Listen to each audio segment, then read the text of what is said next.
কি হইব কুলেতে থাকবো কোলে রাখতে হবে ট্রলি নেওয়া যাবে না ট্রলি আনিও না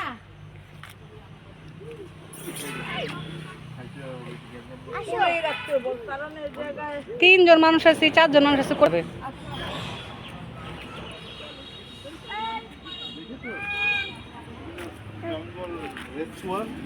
আসো ভিতরে এসো নামো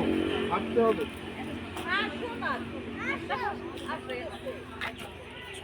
খাবার না দেখলে কোনো ঝামেলা করে না ওই তোমার পিছে